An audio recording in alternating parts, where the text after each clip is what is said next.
Rise Up See Red podcast, all about the Arizona Cardinals and the NFL, featuring insider and outsider perspectives. Enjoy the best hour of Cardinals talk on the web. Now here are your hosts, Jess Root and Seth Cox.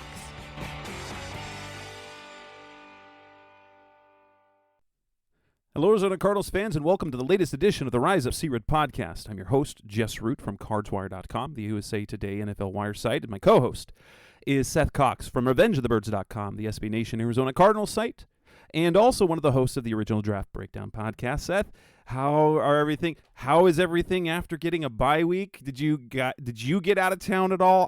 My wife and I, we did take a couple of days because this was a completely football-free weekend. Sun Devils are all done with theirs. The Cardinals didn't play, and so I had zero football commitments this weekend, so we actually got out of town.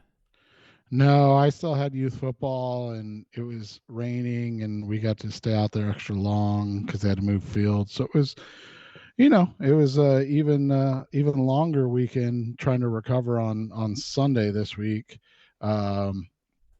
after being out in the pouring rain for about 11 hours on Saturday. But you know what? It's been fun. One more week of games for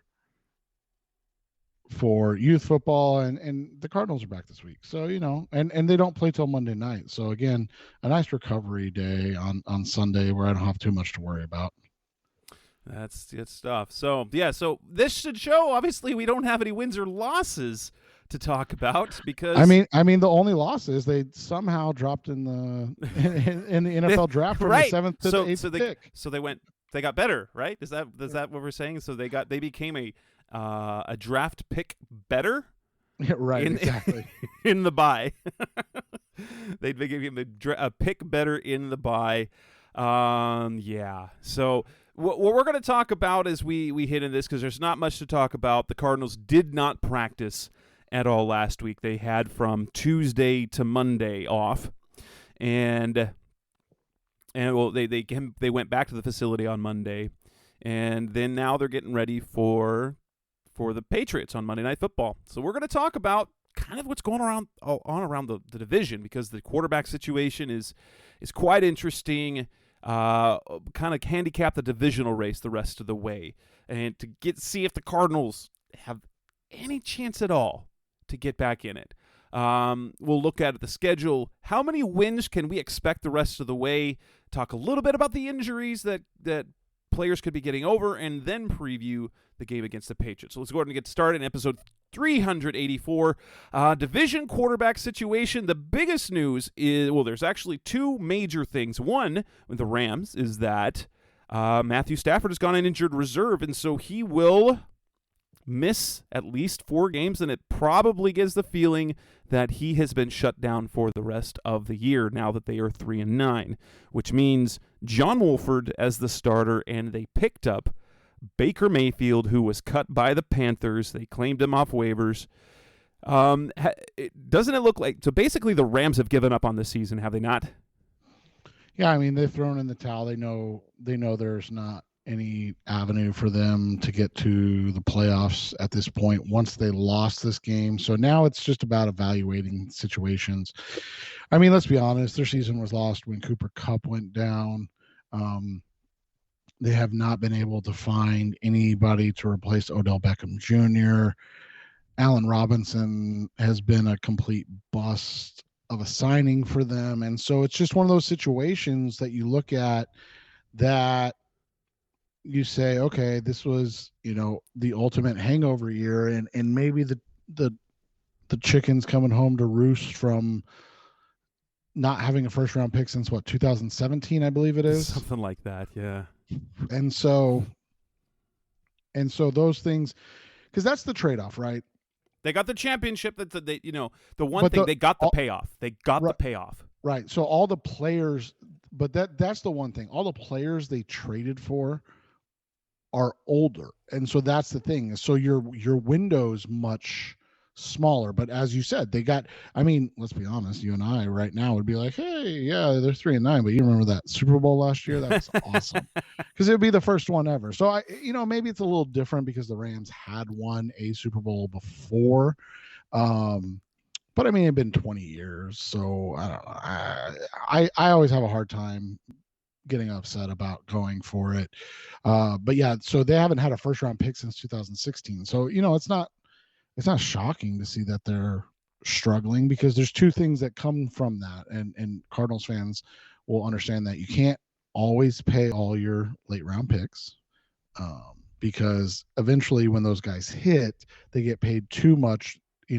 When you have them at their third round salary, it's great, right? But now when you have to pay them starting tackle money, and they're only like a third round talent tackle, you're like, oh, this is tough.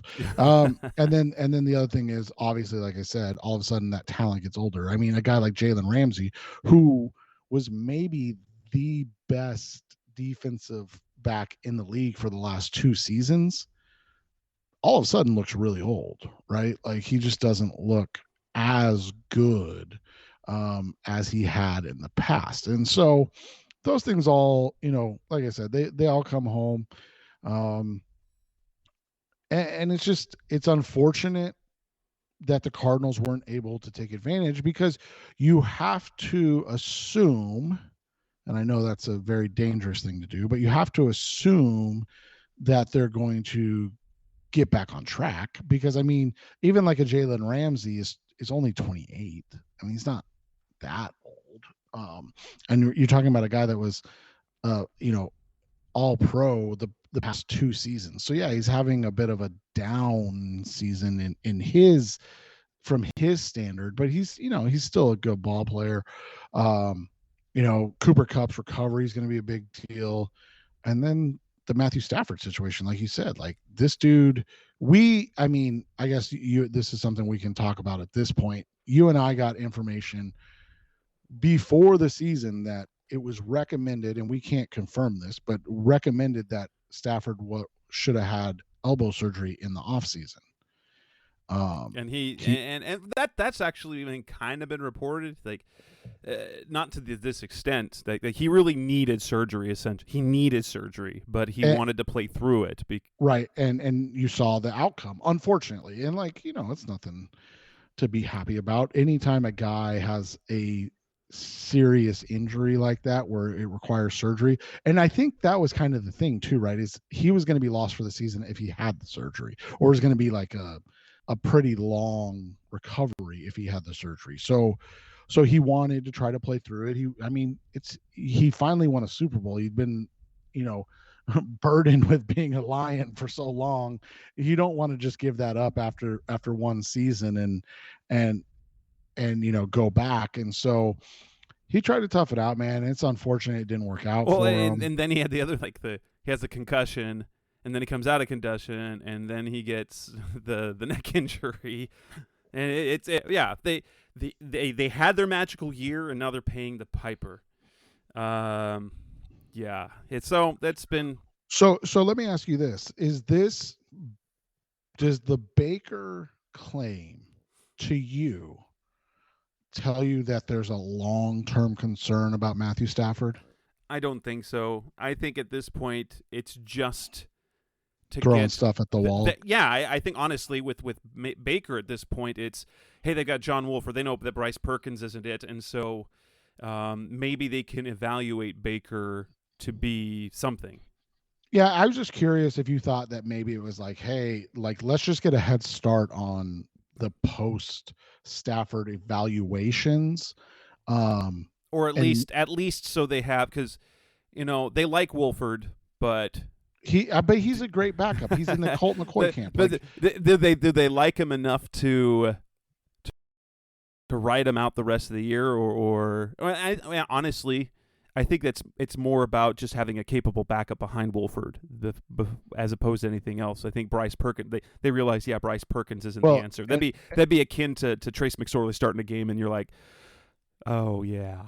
Well, and I mean, let's be honest, he got smoked too in that game. So, like you said, and Bryce had to come in for a couple plays, and everybody's like, oh yeah. So, I mean, it's tough, like you said, and they've got a long, tough road back. I mean, it's not an easy thing, and they do have a lot to answer, because you're talking about a guy that's going to be 35 in February. I mean, Matthew Stafford's going to be 35 in February. And I believe they still owe him a ton of money. I don't know what retirement does to that stuff. You probably know a little better than I do. But like, he basically re-upped with them. Yeah, so they're still on the hook in 20 unless he pulls and retires, which why would you? Why would you when you've got that much money on the table? Right. So I mean, they're literally on the hook for basically they've got a 12, or they can get out of it after 25. So they're on the hook for 3 more seasons in cap hits. Like the dead cap next year, if they were to have to cut him, is $50 million. Like, that's a lot of money, man. So yeah, I mean, so it is something to watch. That's why, I was curious to get because I mean, like you said, unless he has, and I mean, don't get us wrong, he's made more than enough money, but I mean, he's made $300 million in his career, but you're talking about legitimately another $100 million he'd walk away from. $100 million. Like, say what you want about team and camaraderie and this and that. How many people walk away from $100 million? Yeah, why would you? Like, really? Yeah. So and then, so that was, the first kind of domino to fall, right? And then you get the Baker situation, and then San Francisco happens on Sunday, and somehow they still roll over what was supposed to be a really good Miami Dolphins team. I totally thought that the 49ers, I thought that with Elijah Mitchell being hurt, McCaffrey being a little limited, I thought that the Miami offense would be good enough to get a lead, and then that would be all she wrote for the 49ers. Because they wouldn't be able to run the run game. And then Jimmy Garoppolo gets hurt. Jimmy Garoppolo initially, says he broke his foot, and he's going to need surgery to end the season. And now the report came out on Tuesday that maybe he can return this season. I'm assuming they're thinking more playoffs, but he might try to come back for the playoffs. And so now you've got Brock Purdy as the starter in San Francisco. But here's the thing, man. And I mean, you hit it right, but like, here's the thing. It wasn't even that Jimmy got hurt. It was Tua Tagovailoa threw a 75-yard touchdown pass on the first play of the game, and it was 7-0, literally 10 seconds into the game, and everybody's looking around like, oh. And then Jimmy gets hurt on a sack while they're marching down the field. That takes them, that forces them to kick a field goal. And you're like everybody's like, oh man, they're going to get boat raced, right? Like one play, 75 yards. Then Jimmy gets carted off the field and everybody's like, this is over. Yeah, it's 7-3. It's going to be 21-3 at halftime. Because like you said, Christian McCaffrey's banged up. Deebo Samuel's banged up. I mean, you've got a lot of guys that San Francisco relies on that are banged up, and then they lose Garoppolo, and all of a sudden it's like, hey, Brock Purdy, show us what you got. And I mean, it's one of those situations where it definitely wasn't pretty, but it was effective, right? Like you got a 25 for 37 for 210 yards, 2 touchdowns. He threw the interception. He was sacked 3 times, a couple on him, right? He didn't run well. Something I thought he might have been able to do a little more of was run the ball a little bit. And it's crazy to look at it, man, because in that game, you've got Christian McCaffrey, 17 for 66. You got somebody named Jordan Mason. I saw the box score. I'm like, is really the 49ers have another one? Yeah. They have another running back that they can plug in and be good. And he went 8 for 51, and so you've got those two guys going for 117 yards on 25 carries. I mean, you're like, hey, it's Brock Purdy. Just make him throw the football. And but they did. I mean, let's be honest. Christian McCaffrey had 8 receptions for 80 yards. The next highest guy was Debo, who had less than 60 yards on 6 catches. I mean, Brandon Ayuk had 5 catches for 46 yards. I mean, they were everything that we hear complaints about Cliff. This was like to the nth degree, right? Like everything was a nickel and dime from Purdy, but I mean, it worked. And that's you can only do with what you have. And so now the question becomes, and you mentioned it, maybe Jimmy's back for the playoffs, right? Maybe Jimmy's back for the playoffs. But it's a big, tall ask of Brock Purdy to run the last 5-game gauntlet of the season. And you and I were talking about it off the air. San Francisco, the last 5 games goes. Let's break that down in our next segment. Okay. But as we look at the division right now, the Cardinals should be like, if the Cardinals had done what they're supposed to do this year, they would be in position to control this division, right? Because now you have a division of starting quarterbacks, which includes Geno Smith, Brock Purdy, and John Wolford, along with Kyler Murray. This is a big. It now, because of how the season is going to end, it becomes a big, just hugely missed opportunities because the Cardinals couldn't get their heads out of their rear ends for the first half of the season. And, even if they were kind of treading water, and they had hoped to tread water for those first 6 games. They had hoped to tread water for most of the season. They've had a lot of things go wrong that have just been super unfortunate. But getting that, how they put things together for that Chargers game, if that's what they were able to do for the rest of the season, they would have been able to change that narrative and finish strong to potentially take over, because the Rams are awful. The Seahawks have definitely come down a lot. And the 49ers, as great as they are defensively, is that defense going to make up for Brock Purdy over these final 5 games? Yeah, and that's the thing, is you look at that game against Miami, the reason they won that game is because you had Nick Bosa just going crazy. I mean, you and I talked about this. I mean, this is obviously rehashing real stuff, but you and I talked about the 2019 NFL draft, right? And we knew Kyler was the pick, but when we were humoring people and we were talking about other people, I mean, I feel like you and I both agreed, and Quinnen Williams has become a very nice player, but like Bosa was literally the only other choice. Right, like right. This dude's a freak of nature. Honestly, if Josh Rosen had shown anything and had proven, if he had shown flashes and Cliff could have developed him, then the Cardinals would be in a really, really, really good situation. But I mean, Kyler, you can't you definitely, especially with the career that Rosen has had, you cannot feel bad about drafting Kyler Murray and the excitement that he has this year. Yeah, decide this year. So yeah, let's. But yeah, I mean, you look at it like you said. If you're getting Eric Armstead back, they're getting a little healthy on defense. Their linebacking trio is just absurd. And then Nick Bosa is the best pass rusher in the game. Yeah. And that makes it a lot easier. I mean, think about this. This dude had 15.5 sacks last year coming off a blown knee and led the NFL with 21 tackles for loss. And in 11 games this year, he has 14.5 sacks and 15 tackles for loss. Jeez. Like, he's just a monster. So, yeah, I mean, that's what they're going to rely on, because even with the Purdy win, it wasn't a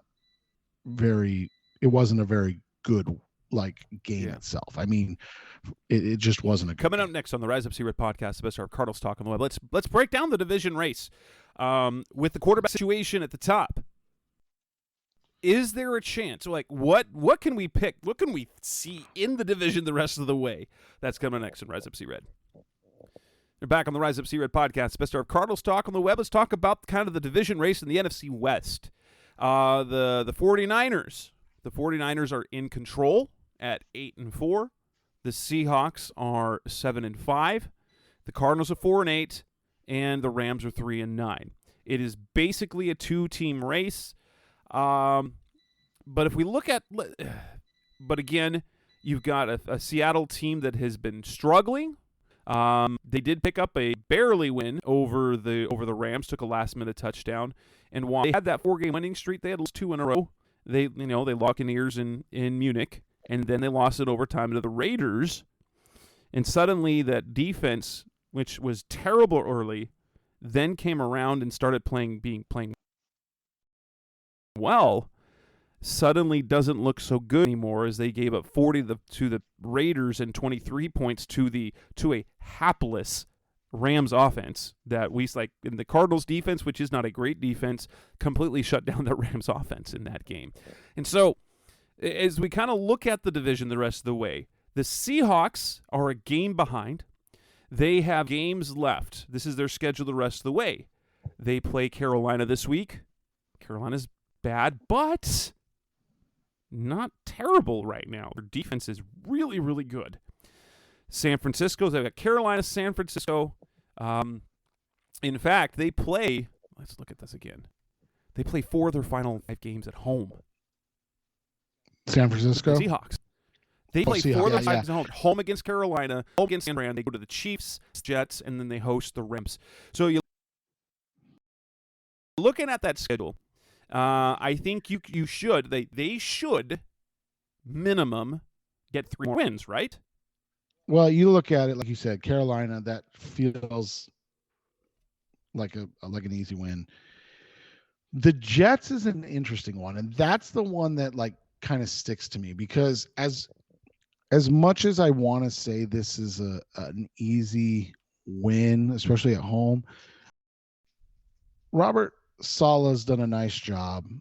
He's put the Jets in a position to be a little bit more successful this year than they were last year. And he's not afraid of I guess the easiest way is feeling what he needs to do to put the team in a position to win. And that was benching Zach Wilson for Mike White. And so you look at it, you look at the last 2 games, man, and they're 1-1, which is absurd, but 466 yards of offense against the Chicago Bears, which isn't, the Bears aren't very good, let's be honest, but they had 486 yards of offense against the Vikings and held them under 300 yards and somehow lost that game. That's the most Cliff Kingsbury thing I've ever seen in my life. But, I feel like that's the coin flip. And then the other games are kind of slam dunks, like you said. I don't know if they can beat San Francisco. It's at home. That gives them a better chance, but that San Francisco defense, I still don't, even though I'm a Geno Smith guy, I still don't buy the Geno Smith story yet. And then at Kansas City, there's 0% chance I'd take. Jeez. I'd take. I'm Seattle not even. Here's the thing. Seattle's been so hot and cold lately. I'm not even convinced that beating the Panthers is a foregone conclusion. No, and that's the hard spot because you look at it, right? Look at their last 4 games. They beat the Cardinals 31-21. They lose to Tampa Bay 21-16. Then they come out of the bye week and lose to Vegas at home 40-34. So it took a touchdown in the final 45 seconds to beat the Rams. Right. And so that's the thing. So they hold the Cardinals and Bucks to 21 points apiece. And go to the week before, they hold the Giants to 13. Then they gave up 40 to the Raiders. And I know it happened in OT. Okay, they gave up 34 in the regular game. Like you said, John Wolford had them on the ropes. 23-20, they were leading. So this is a tough one. Like you said, Carolina, the Jets, and then the Rams again. And the reason I would give them the Rams at that point is because I'm assuming the Rams are going to have do you think Aaron Donald's going to play that game? I mean, like that's literally the last game of the Right. season. So like, if Aaron Donald's hurting or any of these guys, Yeah, they're totally. they're gonna wrap in it up. 5 games, I think 3 wins is Max. probably max if they're going to get 3 wins. Max. And that puts That does put them at 10 wins. Right, which puts them out of the range of the Cardinals. But that's like, you look at this, it's like you said, the games were like, oh, those are probably wins, Carolina and New York. Those aren't foregone conclusions. Now, I could definitely see them going 2-3, which basically gives them the division over the Cardinals because they've got the tiebreakers. Yep. But that's, at least you're pushing, right? At least you're playing towards something. And you look at the 49ers schedule, not a cakewalk. They do have, so they are at home against Tampa, and then Tampa's defense is legit, though. They are. The defense is very good, but Nick, San Francisco's defense is so good. But the difference is, Tom Brady versus Brock Purdy, you wonder. They travel to Seattle.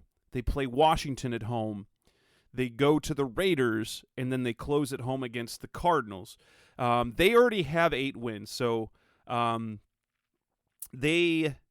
4-0 in the division, and so I just don't see any route to catching them because they just have to win one game, basically. Yeah, it's kind of in that scenario, and so.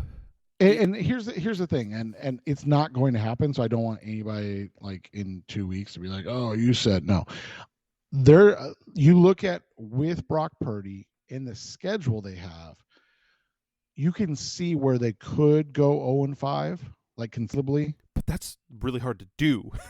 Well, especially with that defense, like you said. Yeah, it'd be. I mean, since they gave up 44 to Kansas City, it's 14, 16. 10, 0, and 17. Yeah, their defense has been so good. So, yeah, in terms of the Cardinals, I mean, if they win one game, the Cardinals can't beat them because San Francisco guaranteed, even if Cardinals beat them in Week 18, will have the divisional tiebreak over them because they've already won 4 games, and the Cardinals can win 1 more. They can have 2 games max won in the division. So unless the only way that the Cardinals could potentially pass the 49ers, it would mean winning out and them losing out, which seems virtually impossible.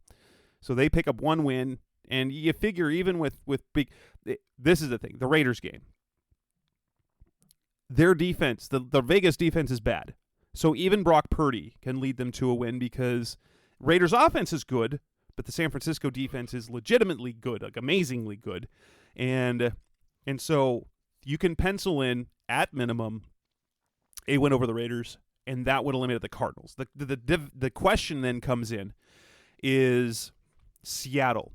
If they get, it's reasonable that they get to 10 wins, and it's reasonable for the 49ers to get to 10 wins, just winning 2 games. And then you have to look at, well, if the 49ers pick up the win against Seattle, then that seals it basically because they'll have the head-to-head. If they pick up 1 more division win, then let me just check. I think Seattle is Seattle 3-1 in the division or 2-1 standings. And so we look at the division race.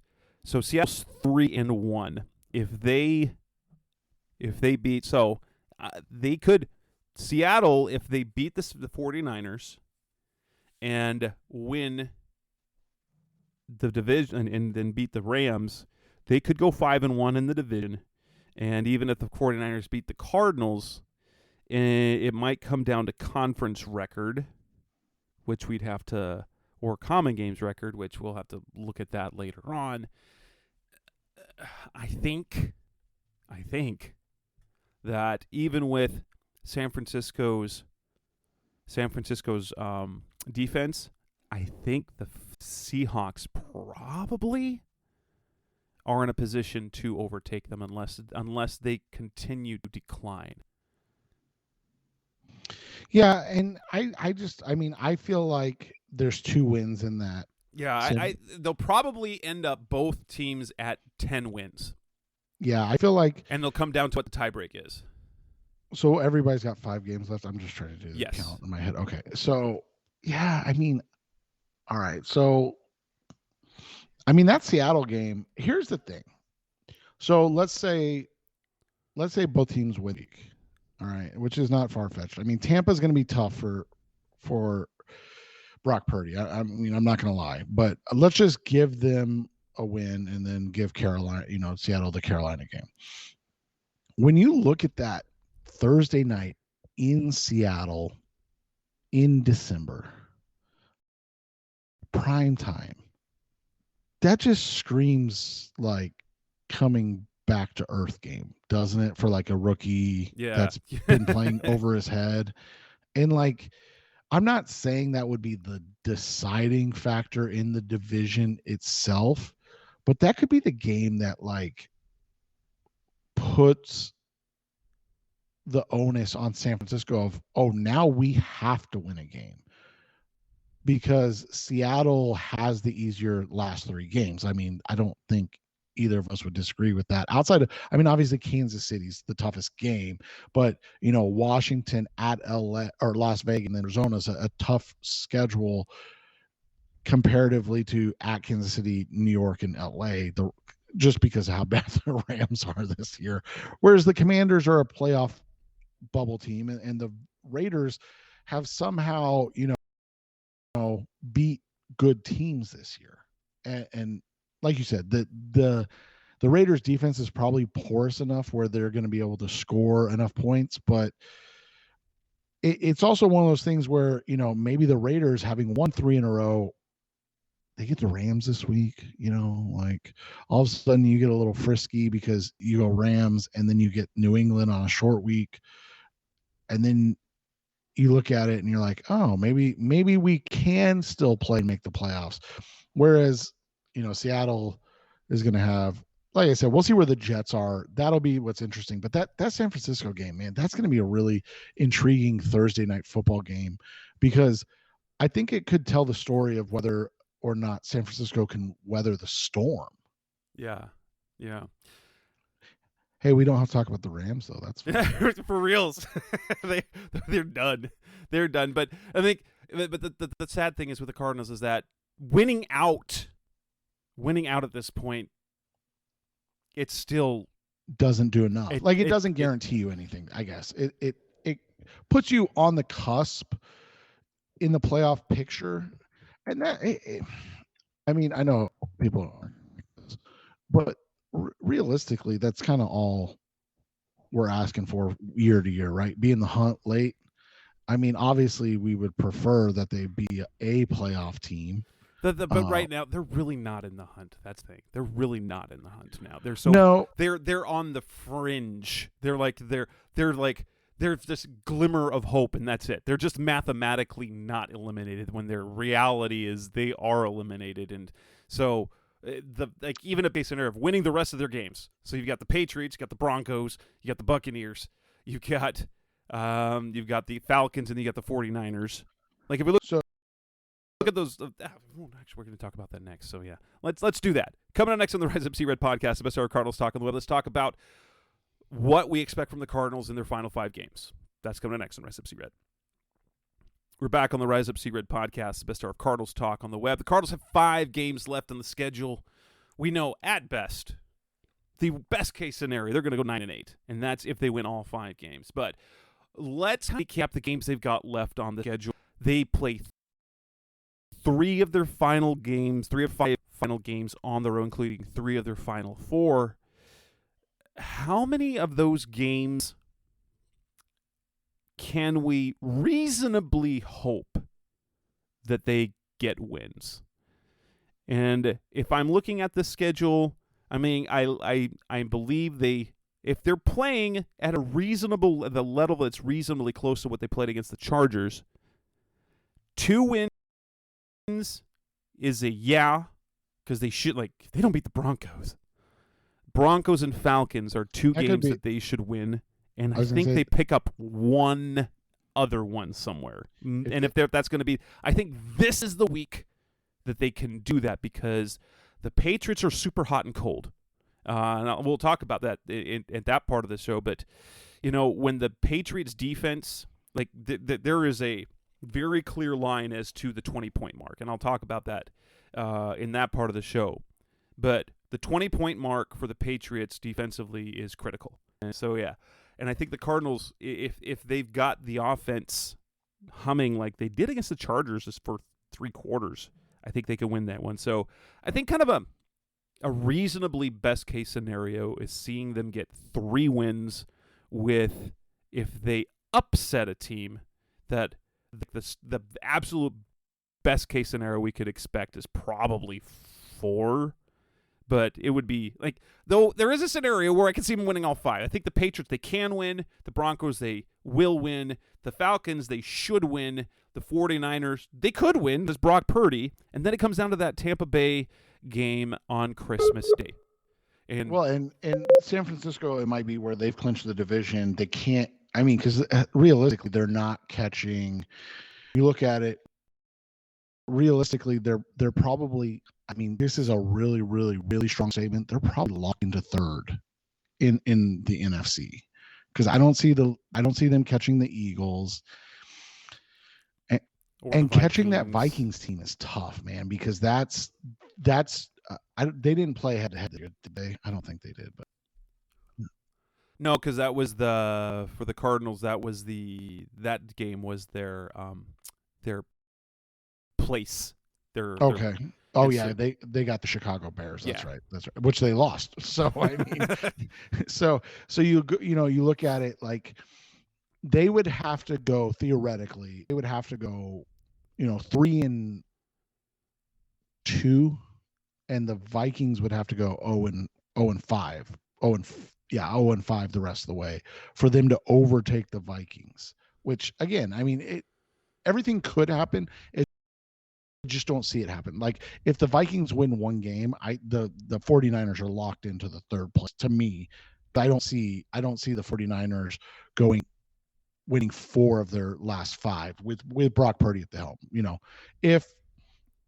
If Garoppolo comes back in 2 weeks and is 75-80%, that's a different story. But if it's Brock Purdy for 5 weeks, so that's the thing, is like that Cardinals San Francisco game, it could be, who's their backup now? I don't even know, if I'm being completely honest. There could be no Nick Bosa. There could be no Eric Armstead. There could be none of these guys, Dre Greenlaw and Fred Warner and these guys, because they're like, hey, we got to make sure we're healthy. Because you look at it right now, in that 3-6 game, they would get the Giants, but I have a sneaking suspicion it's going to be the Seahawks. Yeah, honestly. Yeah, I think that's a reasonable thing. But yeah, the Cardinals, there is a path to 9-8, but it's probably 7-10. Well, okay, so let's say this. Obviously, it's a step back from last year, right? Yes. So 7-10 is not ideal, but like, is it fireable? Oh, I don't know.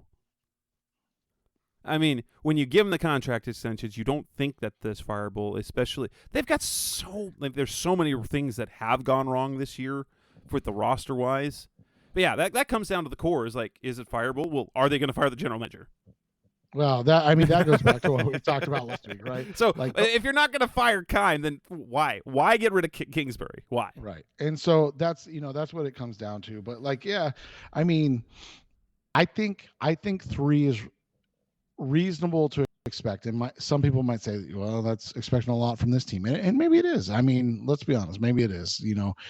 This is a very similar situation to Arians. I think it was 17, right? His last year, where they were, if I remember, I'm trying to remember off the top of my head, because they finished 8-8. And they were 4-6. Now, a little better than 4-8, but they were 4-6. And then they kind of like just flip-flopped every game until they got to 6-8 when they lost to Washington in that dumb hell game where there was under 500 total yards of offense between the two teams, and you're like, what are we watching? And then they go and beat the Giants in Seattle, right? Yeah. And that was Seattle when Seattle was competing for a playoff spot and everything. So you got the Drew Stanton win just as a yeah, and they kind of knew it was BA's last game, and they're fighting for a playoff spot, and if they win that game, they're in the playoffs. And so yeah, just one of those situations, right? That's kind of what this reminds me of. Outside of I know they're 4-8, so you're like, well, they can't get to. But I mean, if they end up at 7-10 or 8-9, like you're saying, like it's not ideal. Don't get me wrong. Like they should have been a better team, and there are games you're going to look back at, right? You're going to look back at the first Rams game and be like, how do you have 365 yards of offense and score 12 points? You're going to look back at the Eagles game and go, why did Steve Keim hire a kicker that can't kick more than 35 yards? The Seahawks game were the 9 points. Right. And you're gonna look back at the Chargers game, the stupid Chargers game. Right, the Chargers game, and be like, what were we doing there? I mean, those are 3 games right now where, and by the way, those are all 1-score games. So they're 2-6 in 1-score games. If they're 4-2, they're 6-6. And very much in the middle of things. Right. And that's just kind of it. They've got to find a way to end this season on a positive note, and I think 7 wins is something that you can look at and say, okay, yeah, they went 3-2 down the stretch, but they ended on yes, they went 7-10, but they ended 3-2 down the stretch. They won games that they were supposed to win, and they snuck one out against, like you said, New England, or and then if they end up 4-1 down the stretch, you go, hey, shoulda, woulda, coulda. Like, there are specific moments in games you can look back at and say, if these things are different, this team is vying for a playoff spot. I don't buy the Giants. I don't buy the Commanders. And then they go in literally. Tie. I know, right? The worst possible outcome for the Cardinals playoff perspective. Yeah. Like that was the thing. They needed one of those teams to win to kind of help them, and they literally tied. You think everything about this year. Well, and that's what I said. Like, the hardest thing about this season, and you and I have talked about this a little bit, the hardest thing about the season is how bad the rest of the NFL is. Like, you look at the NFL in general, there's like 3, maybe 4 good teams. Like, you look at it, you're like, okay, the Eagles are good. Like, they've shown they're real. The Vikings are the worst 10-win team in NFL history. Literally, statistically speaking, they are the worst 10-win team in their first 12 games in NFL history. They have the lowest point differential in NFL history for a 10-win team. Lowest. That's absurd. Like, they're just hanging on by the skin of their teeth. They're the 2021 Cardinals. The 49ers look like they were ready to turn into a powerhouse, and now they got the Brock. All right, so and we know Kyle Shanahan with anyone else 9-29. Right, and then you go to the AFC and you got the Bills and the Chiefs, and then you have the Bengals situation where you're like, well, they own the Chiefs, right? Like, the Bengals, are they good? Yeah. And you've got the Dolphins. The Dolphins are they good? Right, and that's the thing. You look at the same thing with like the Cowboys. The Cowboys are 9-3, but let's be honest, how many people can you trust? Well, and are you, like, if you are betting money in week 1 of the NFL playoffs, are you taking Tom Brady and the Buccaneers, or are you taking the Dallas Cowboys? Ooh. Like, and that's right now who they're going to face, because they're not catching the Eagles most likely, and the Buccaneers are going to be the 4 seed. so the Cowboys' best chance is, and like the Cowboys honestly are the team that should run away with the conference, because they have all the pieces. But they're so freaking inconsistent, and Philly, what the heck, Philly? They're just Yeah. That win last week for Philly was the most impressive one I've seen I believed that Tennessee, because Tennessee is that wild card team against all these high-powered offensive teams because they play well defensively, and then they can control the clock. And yeah. Well, and by the way, I mean, I know this is not a Titans podcast, but you want to see ownership in action. John Robinson getting fired by Tennessee is like berserk, like mind blowing. Like they're literally going to win the conference or the division for I think like the what is it, fourth straight season? Yeah, fourth straight season. They're going to make the playoffs for the fifth straight season. And they fired the GM. And they're going to have a winning record for the seventh straight season. And they fired the GM. Like they haven't had a losing record since good old Ken Wisenhunt in 2015. Oh wow. The Cardinals have one winning season since 2015. And so that's the thing. So that's what it looks like, man. That John Robinson gets canned, and you know, and you look at it and you go, oh, okay. Like, and here's the thing: we don't know if it's going to work. This is Tennessee doing something desperate. We'll see if it works, right? Like if it's all Vrabel, then that's all good. But man, that's a ballsy move for a team that has really, really been at the top of their division for the last 5 or 4 seasons. And I don't even know if I would have made that move if I'm the Tennessee owner, who I don't know who it is, but All right, coming next to the Rise Up Sea Red podcast, the best of Cardinals talk on the web. Let's move on. Looking ahead this week, got some injuries. Who's coming back? Who's probably not coming back? That's coming up next on Rise Up Sea Red. You're back on the Rise Up Sea Red podcast, the best of our Cardinals talk on the web. Got an injury situation. The first injury report of the week won't come out until Thursday because this is a Monday night game this week. But we do know of a few things, and Cliff Kingsbury on Tuesday spoke about some of them. Let's give you the quick rundown. The offensive linemen, Will Hernandez and Rodney Hudson, appear to be on their way back, although he did say that it's probably not going to be this week and much more likely next week.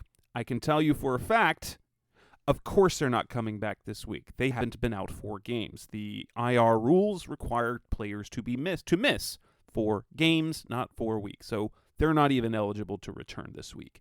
That said, the one thing I like about the news about this is the Rodney Hudson news first and foremost, because it shows fans who think he's just collecting a paycheck. The dude wants to play. He's trying to play. And the issue is his physical health, which, as I've said before, I believe was the major concern of why he did not know whether he was going to play this year, because of a bum knee that has since been a problem since training camp. And so his body is beginning to break down. The knee wasn't right, and he still came back. And guess what? When you make a guy who's got a nagging injury and has age at his size, guess what? He's going to miss games. But it's not like the Cardinals had a better option at the time. No, and that's the thing. How do you think it would have played out if they ended up getting the kid that Linderbaum? Cam Jurgens that they wanted, that they allegedly were going to draft in the second round. Yeah, they were going to get Jurgens in the second round. That would be, I mean, maybe we would be excited because we get to see a player develop with some talent, as opposed to, watching Sean Harlow struggle and Billy Price going to sign Billy Price off the freaking scrap heap. Yeah. So yeah, but and so that's the thing is like, then you probably aren't even thinking about Hudson, right? You're like, oh, it worked out. They prepped, and again, best laid plans. That's who they wanted. It didn't work out. It is what it is. And we talked about this, man. It's a 2-for thing, right? With poor Rodney, and the first is obviously his age, like you brought up. I mean, it's really tough for a 33, 34-year-old man to come back from what is probably a degenerative, and I'm just speculating, but a degenerative knee issue that he's dealing with. When you're talking about this much work, right? Like it's got to be something that's tough. And so you have that, and then you have the fact, and I've told you about this before, like the reason these guys lose weight so fast when they get out of the NFL, especially linemen, is because their body has to have it. And so him trying to maintain his, because he's like 330, isn't he? He's about, I think, 315. So, I mean, him trying to maintain 315 pounds is a lot, because you have to remember, he's only 6'2". So he's legitimately my height. And this dude weighs 60 pounds more than I do. I know how my body feels after standing for 11 hours coaching football on the sidelines. I can't imagine, and I've blown out my knee. Like, so I have blown out my knee when I played in high school. And like, I know like what I'm 20 years post surgery on my knee. So like my time for regular knee surgery is coming. I can't imagine what a guy that's carrying extra 60 pounds has to maintain it. Because that's what I understand is like, it's easy to rehab, and easy, a strong word, obviously. It's easy to rehab.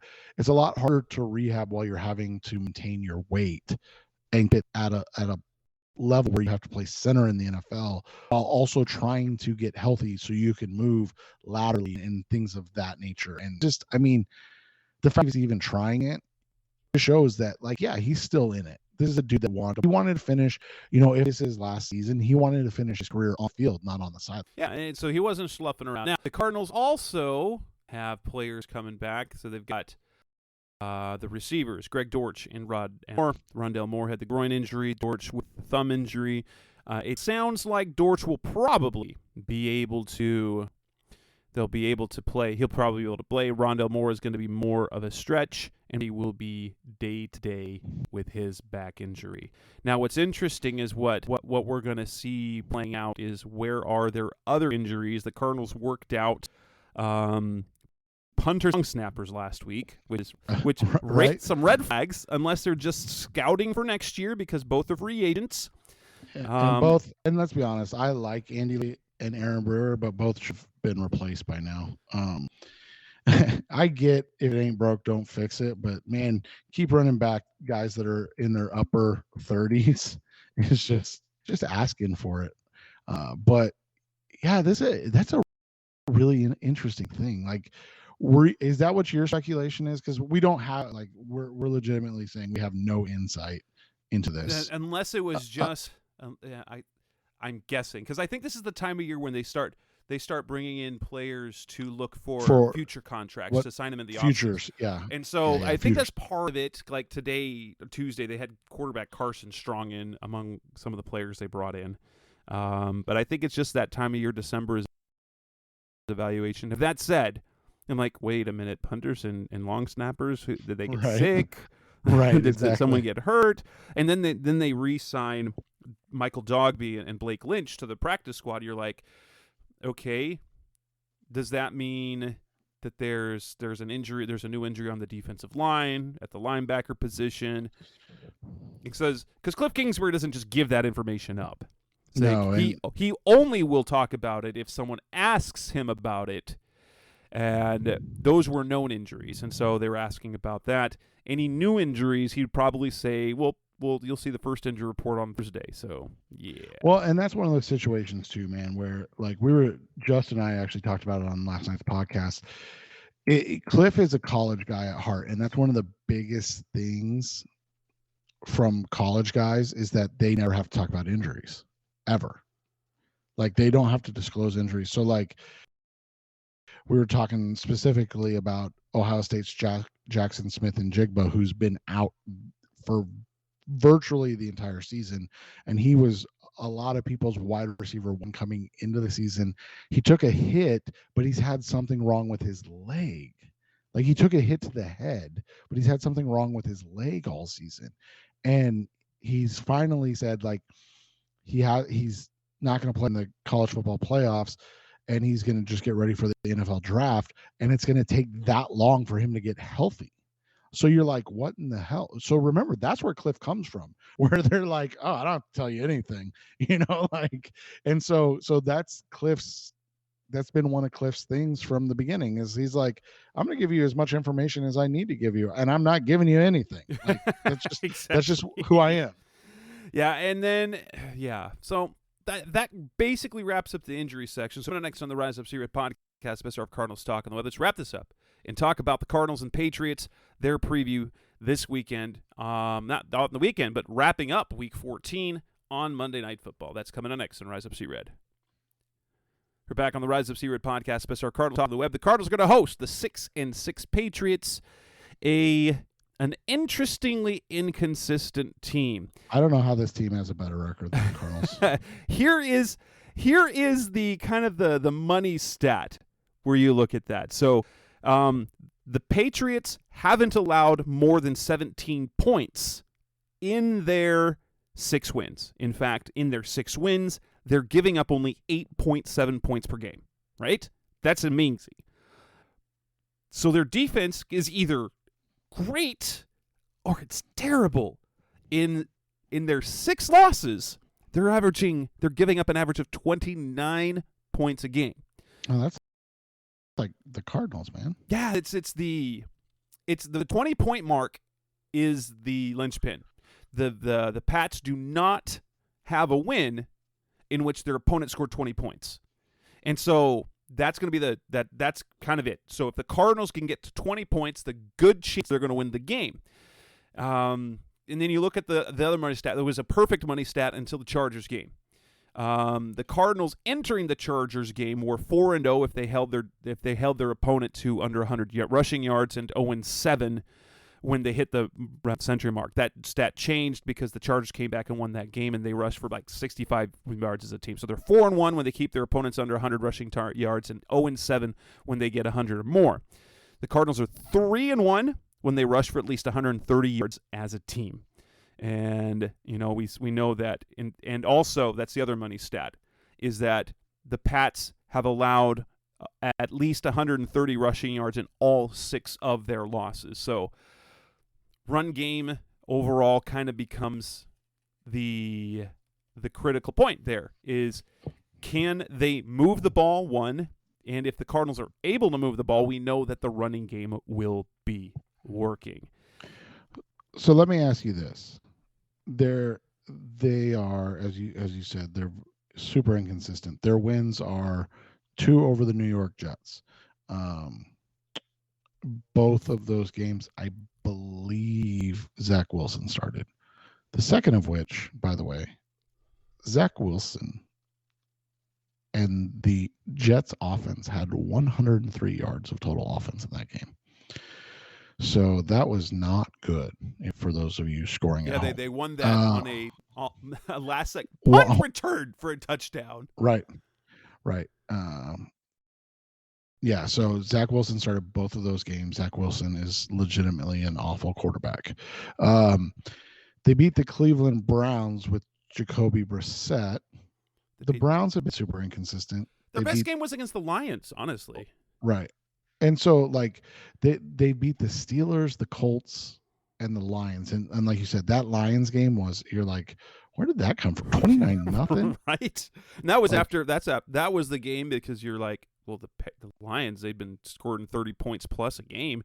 Then they get blanked. You're like, whoa. Yeah. And you look at it, I mean, that's the thing is, like you said, their defense, when it's on, it's on. I mean, they have 3 games this season where they've given up less than 250 yards of offense. Total. 250 total yards of offense. They have 2 games where they've given up less than 125 yards of total offense, which is absurd. But that was the Colts and the Jets, so I don't even know what to make of it. So that's the thing is, like, you don't know what you're getting. Then you look at their total yards. They only have 5 games of over 300 yards of offense. They're 3-2 in those games. So it's not like they're so bad offensively. Right. But which makes this game, the matchup feels like it's good because their defense is great or not great. And if the Cardinals offense is executing the way it did against the Chargers, I think the Cardinals will be in a good place. Yeah, you would have to think that they feel like they're in a good spot to win this game. I mean, the big things come down to, like you said, offensively. If they hit that 300-yard mark offensively, it's tough for the Pats to win. You look at it, their wins again in games are the Lions, which, by the way, this is the other thing. The Lions and the Browns, those games that they won, 6 turnovers they created. So that's the other thing. And maybe everybody's going to go, well, duh, don't turn over the football. So their 3 wins in games where they've allowed over 300 yards. 9 turnovers total. 9. So that's how they win. Like they either completely shut you down on defense, because the games where the offenses had less than 125 yards, they created 1 turnover. So they're either bend and bend but don't break, causing turnovers, or they're complete like the 85 Bears. Like there's there's no margin to calculate on this team. And so that's the thing, is if the Cardinals on Monday Night Football, that's the first thing you look at, right? Monday Night Football. If the Cardinals on Monday Night Football get going, they should be in a good spot. If the Cardinals are able to create offense, they're in a good spot. All of those things are keys. The other thing is this: the Patriots, who are under Bill Belichick, obviously much more accustomed to primetime, are 0-3 in primetime, and they have 2 primetime games left. Now, I think their Patriots Raiders got flexed, not taken.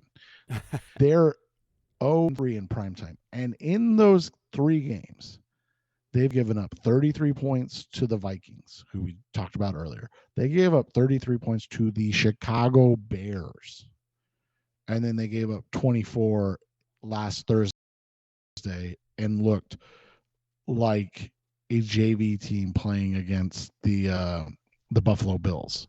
So that's something to think about, because they have not shown up in primetime games this year, which is super odd for a Bill Belichick team, right? Because they typically have 3, 4, 5, and they were supposed to have 5 this year. They're down to 4. They're supposed to have 4 or 5 every year, and they usually go like 4-1 or 5-0 in those games, because Bill Belichick's the master. And so it's just been an odd season for this, to see how they're playing. The Cardinals have the team, they have the ability to win this game. It's going to come down to a couple things. The first thing is going to be, like you said, can they get going offensively? Matthew Judon has been playing almost as well as Nick Bosa. 13 sacks. Now, interestingly enough, Josh Jones has yet to allow a sack this season, and has looked pretty all right at left tackle this year. And so the other thing is the Patriots linebackers are kind of slow this year. And so that begs the question, if Juwan Bentley's really, so I don't, not all of them, but like Jelani Tavai and Mac Wilson, like these guys, like they're not the fly around guys that you're used to. So it'll be interesting to watch if they can, how they corral Kyler Murray, because here's the thing. Justin Fields made them look silly in that game, like legitimately made them look silly. And so while Kyler doesn't run for yardage in the similar way, he creates havoc in a similar way, making them chase. And so are they going to be able to contain Kyler? Judon gives them a great singular pass rush. Josh Uche. I'm not familiar. I don't remember how to say it. He's got 7 sacks in his third year out of Michigan. And then Dietrich Weiss seems like he's been around forever, right? Like, and he's having his best year of his career with 6.5 sacks for the Pats. So that's the thing, is like, these guys have the talent up front to cause havoc. Where they struggle is kind of in the secondary. They haven't, Jonathan Jones is a good one, but Jalen Mills has struggled this year. Jack Jones, the ASU product, has been up and down. Adrian Phillips and Marcus Jones are kind of hit and miss. And so are the Cardinals with DeAndre Hopkins and Marquise Brown able to take advantage of it? At the end of the day, I mean, as simple as it sounds, if you create space for Kyler Murray and allow him to attack, I think the Cardinals win this game. If you end up having to go max protect or, can't protect Murray, that's the type of game that the Patriots are able to win typically. I think the Cardinals can do that this week. I think they get a 27-17 win. And I've got them picking up a 24-20 win. I believe that they will have some of the same success that they had offensively against the Chargers. The difference will be they both 3 and out in their last 3 possessions in the fourth quarter. So, and had they picked up 1 or 2 first downs in that one, they would have won that game. You'd be looking at instead of a 4-8 team, a 5-7 team beating the Pats, going to 6-7, and then actually then you feel like with what's happening in the division, you feel like they can make some waves. Well, and the crazy thing is, if you think about it, man, if they're 5-7, they're legitimately like in the playoff picture. So I mean, that's what I said. At the end of the day, I think my frustration with this season has been more that all these other teams are so bad. Why did you pick the same year to be bad? Exactly. And with that, we'll wrap up this edition of the Rise Up Sea Red podcast, the best of our Cardinals talk on this episode 384. Looking forward to the Cardinals playing at home on Monday Night Football in State Farm Stadium. Get out to the field, show up in the Cardinals red or black or whatever. Just show up so we don't get a bunch of Patriots fans at the stadium. And we'll be back next week talking about this game, looking ahead to their game against the Broncos. That's Seth Cox. I'm Jess Root. This is the Rise Up Sea Red podcast. Thanks for listening, as always. Thanks for listening to the latest edition of the Rise Up Sea Red podcast. Listen to previous episodes and subscribe to the show on Apple Podcasts, Stitcher Radio, Audioboom, or many other podcast platforms so shows are delivered directly to your mobile device. Please give the show a 5-star rating and always support the sponsors who support the show. We'll be back soon for the best hour of Cardinals talk on the web. Rise up Red Sea, be Red Sea Red, and of course, Rise Up Sea Red.